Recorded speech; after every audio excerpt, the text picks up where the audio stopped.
काशीराम किसके थे?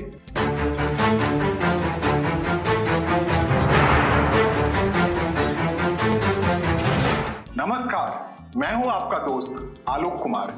अभिवादन स्वीकार कीजिए मेरा। आज बात कर रहे हैं भारत की दलित राजनीति की दशा और दिशा बदल डालने वाले सबसे प्रभावशाली और रहस्यमयी नेता की, मान्यवर काशीराम की, जिन्हें उनके राजनीतिक उत्तराधिकारी बहन मायावती ने बाद में तात्कालिक राजनीतिक लाभ के लिए सर्वजन का नेता कहा, मतलब सबके नेता। तो आइए जानते हैं भारतीय राजनीति के सबसे रहस्यमयी और प्रभावशाली नेता की कहानी। हम बात कर रहे हैं उस शख्सियत की, उस आदमी की, जिसने बिना किसी राजनीतिक विरासत के भारत की राजनीति का पूरा सोशल इंजीनियरिंग का मॉडल ही बदल दिया, जिसके पीछे ना तो राष्ट्रीय स्वयंसेवक संघ की सशक्त राष्ट्रीय अवधारणा थी, न ही अखिल भारतीय कांग्रेस पार्टी जैसी पुरानी पार्टी का सुगढ़ राजनीतिक इंफ्रास्ट्रक्चर था, न ही सामरस विचारधारात्मक सपोर्ट था, जिसके पीछे न तो कम्युनिस्ट का रूस व चीन से आयातित साम्यवाद का झोंका था, न ही वंशवाद के विरोध में खड़े जेपी कर्पूरी लोहिया के गैर कांग्रेसी समाजवादी नेताओं का समूह था, बल्कि जिनको गुमान था खुद पर, जिनको अपनी पुरजोर ताकत से, शौर्य से और अपराजेय मेहनत के साथ एक ऐसी गाढ़ी लकीर खींचनी पड़ी जिसके जरिए वंचितों को, समाज के सबसे पिछले पायदान में फंसे उपेक्षितों को, गरीब गुरबा को आवाज मिल पाया, पहचान मिल पाया। जी हाँ, आज हम बात करने जा रहे हैं उस शख्सियत की जिसने बिना किसी राजनीतिक विरासत के, बिना किसी लाग लपेट के, बिना किसी पुरानी जान पहचान के आजाद भारत की राजनीति का फॉर्मेट ही बदल दिया, शक्ल बदल दिया, रूप रंग बदल दिया, एक ऐसी अमिट गाढ़ी लकीर खींच दी जिसे पूरे इस सेंचुरी तक, इस शताब्दी तक नजरअंदाज करना लगभग नामुमकिन सा हो गया है। वो आदमी जिसने एक ऐसा राजनीतिक समीकरण बनाया जिसने उत्तर भारत की सत्ता की राजनीति को ही हिला दिया। उनका नाम है काशीराम। तो बड़ा सवाल है कि काशीराम किसके थे? दलितों के, वंचितों के, या सिर्फ सत्ता के? और सबसे दिलचस्प सवाल, क्या आज की राजनीति में काशीराम का मॉडल खत्म हो चुका है या पहले से भी ज्यादा मजबूत? आइए जानते हैं एक सरकारी कर्मचारी क्रांतिकारी नेता कैसे बन गया। काशीराम का जन्म 1934 में पंजाब के होशियारपुर जिला में हुआ। वह रामदासिया सिख परिवार से थे। जट सिख और अछूत जाति के सिखों के लिए अलग गुरुद्वारे का प्रचलन चल पड़ा था। गुरु गोविंद सिंह जी और गुरु नानक देव की मानव मानव एक समान की विचारधारा पंजाब में के गांव में ध्वस्त हो चुकी थी। काशीराम का शुरुआत में राजनीति से कोई लगाव नहीं था, दूर दूर तक कोई रुझान नहीं था। साइंस की पढ़ाई की, अव्वल छात्र रहे और सरकारी नौकरी में आ गए। महाराष्ट्र के पुणे की रक्षा मंत्रालय के लैब में एक साइंटिस्ट के तौर पर काम कर रहे थे मान्यवर काशीराम। लेकिन एक बार बाबा साहब भीमराव अम्बेडकर की जयंती की छुट्टी रद्द कर दी गई। काशीराम ने उसका विरोध किया तो उन्हें सस्पेंड कर दिया। कल्पना कीजिए, विरोध को लोकतांत्रिक अधिकार के भाव से लिया गया होता और काशीराम को नौकरी से हटाया नहीं गया होता तो क्या होता? भारत के इतिहास में क्या दलित राजनीति का ठोस अध्याय लिख पाता, तैयार हो पाता? पुणे की रक्षा लैब से सस्पेंड होने का वही वो क्षण था जब उन्होंने महसूस किया नौकरी सरकारी हो या प्राइवेट, ये तो आती जाती ही रहेंगी।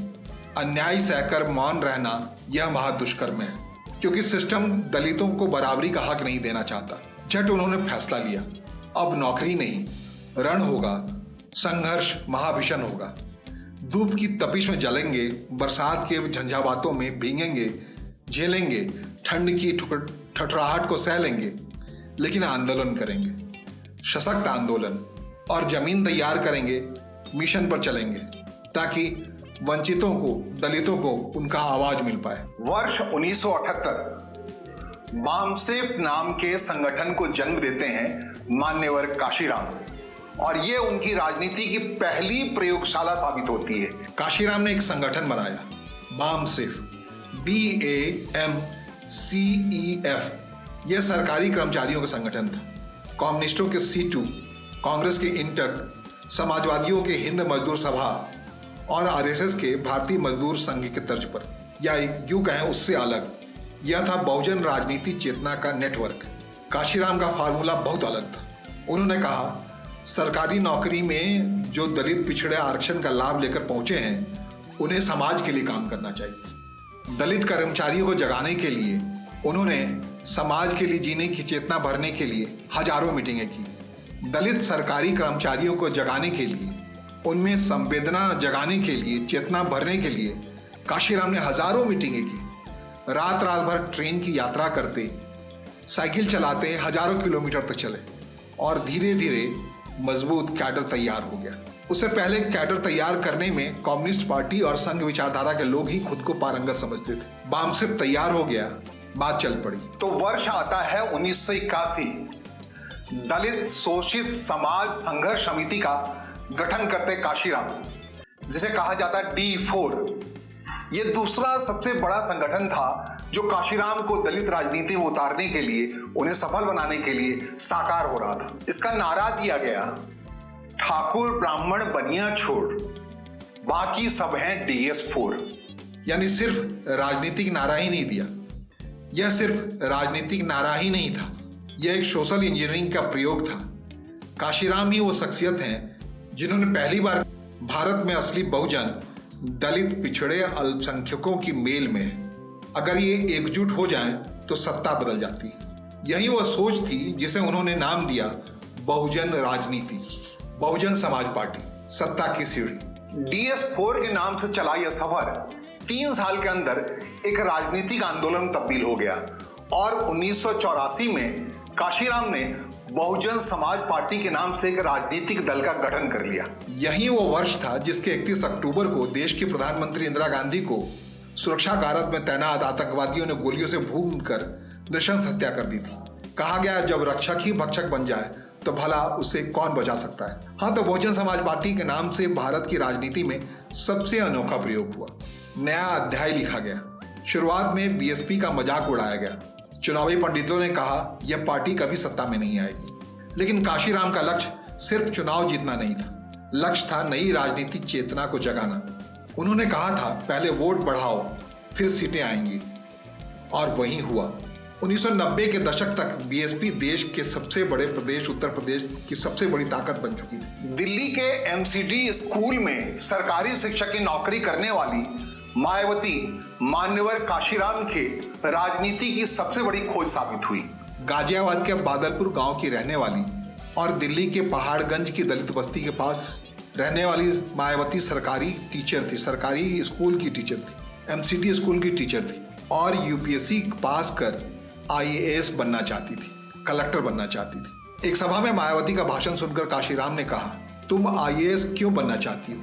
मैं तुम्हें ऐसा नेता बनाऊंगा कि कई IAS तुम्हारे सामने खड़े मिलेंगे। और वही हुआ। मायावती 4 बार उत्तर प्रदेश की मुख्यमंत्री बनी। कौन जाने 2027 की राजनीति का ऊंट किस करवट बैठ जाए और हाथी चुनाव चिन्ह पर सवार मायावती 5वीं बार फिर से उत्तर प्रदेश की मुख्यमंत्री बन जाए। राजनेतास्य भाग्यम दिव्य न जानामि।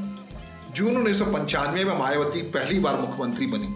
यह रणनीतिकार काशीराम के लिए ऐतिहासिक क्षण था, क्योंकि पहली बार दलित राजनीति सत्ता के केंद्र में पहुंची थी। मान्यवर काशीराम की राजनीति 3 सूत्रीय रही। राजनीतिक फार्मूला 3 सूत्रों का था। पहला, संख्या बल, दूसरा कैडर को ताकतवर करना, और इन दोनों के जरिए सत्ता की प्राप्ति ही आखिरी लक्ष्य। काशीराम की राजनीति 3 सिद्धांतों पर आधारित थी। पहला, संख्या बल। उन्होंने कहा बहुजन 85% है, सवर्ण सिर्फ 15%। अगर बहुजन एक हो जाए तो सत्ता बदल सकती। दूसरा, कैडर राजनीति। काशीराम ने BSP को एक कैडर आधारित पार्टी बनाया। यह मॉडल कम्युनिस्ट पार्टियों और RSS जैसा था, लेकिन जाति आधारित सामाजिक समीकरण से अलग।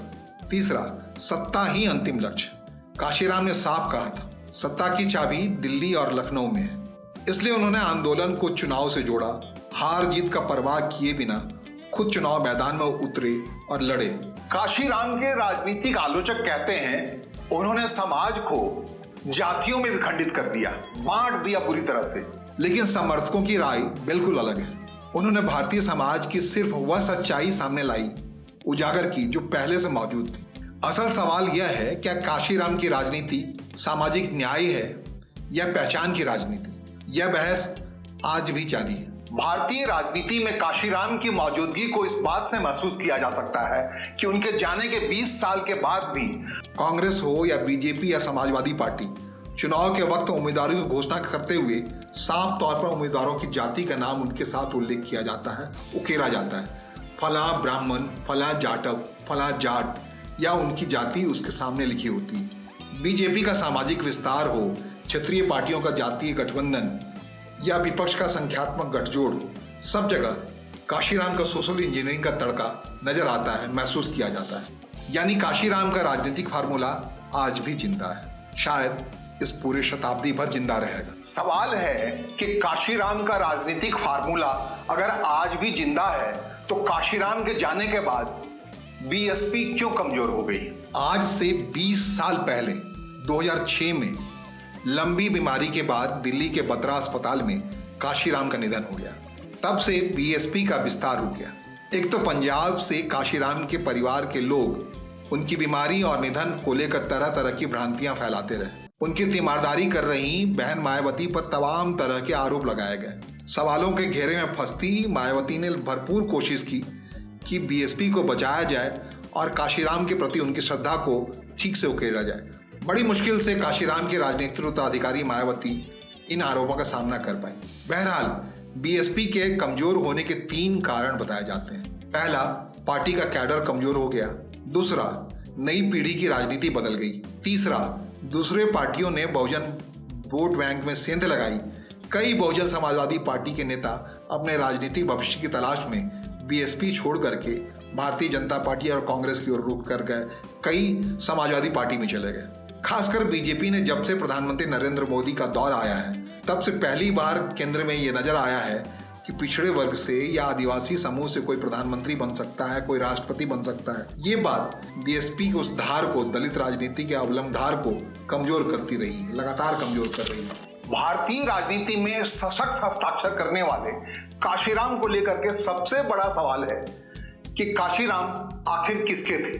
अगर इतिहास देखें तो 3 जवाब मिलते हैं। पहला, वो दलित राजनीति के सबसे बड़े रणनीतिकार थे जिन्होंने राजनीति में दलितों को सफलता दिलाई और सफलता का सूत्र तय किया, दलितों को राजनीति का अपरिहार्य हिस्सा बना दिया। दूसरा, वो बहुजन आंदोलन के संस्थापक थे जिसे बहुजन ब्राह्मण गठजोड़ के नाम पर मायावती ने तात्कालिक सत्ता के लिए सर्जन में रूपांतरित कर दिया। तीसरा, वो भारतीय लोकतंत्र के सबसे बड़े सोशल इंजीनियर थे। सच शायद इन तीनों के बीच कहीं खड़ा है। निष्कर्ष, काशीराम सिर्फ एक नेता नहीं थे, वो प्रवर्तक थे, एक राजनीतिक प्रयोगशाला थे। उन्होंने भारत की राजनीति को सिखाया, राजनेताओं को सिखाया, सत्ता सिर्फ पैसे या परिवार से नहीं आती, बल्कि सत्ता मिलती है संगठन, संख्या और रणनीति से। और यही वो कारण है कि 20 साल बाद भी भारतीय राजनीति में कभी सीधे तो कभी परोक्ष रूप से काशीराम का प्रभाव साफ दिखता है। जिसमें दलितों के लिए अधिकार की बात है, राजनीति में दलितों का प्रभाव है, सत्ता शिखर पर पहुंचने के लिए काशीराम का दिया सूत्र ही आज की तारीख में सबसे सही और मारक है। कोई यूं ही काशीराम नहीं बन जाता। काशीराम बनना आसान नहीं है। इसके लिए भरे यौवन में लंबा संघर्ष करना पड़ता है। अव्वल तो साइंस की पढ़ाई करनी पड़ती है, रक्षा मंत्रालय में साइंटिस्ट की नौकरी करनी पड़ती है, और फिर उसके जीवन में जब बाबा साहब अम्बेडकर के जन्मदिन के मौके पर छुट्टी रद्द होती है तो उसके खिलाफ आवाज उठानी पड़ती है। कहना पड़ता है दलितों की लड़ाई के लिए उनको नौकरी गंवानी मंजूर है, लेकिन दलित नेता को सही जगह मिले, उनको वास्तविक सम्मान मिले, इसकी लड़ाई बहुत जरूरी है। फिलहाल मुझे सुनने और समझने के लिए आपका आभार। नमस्कार, धन्यवाद।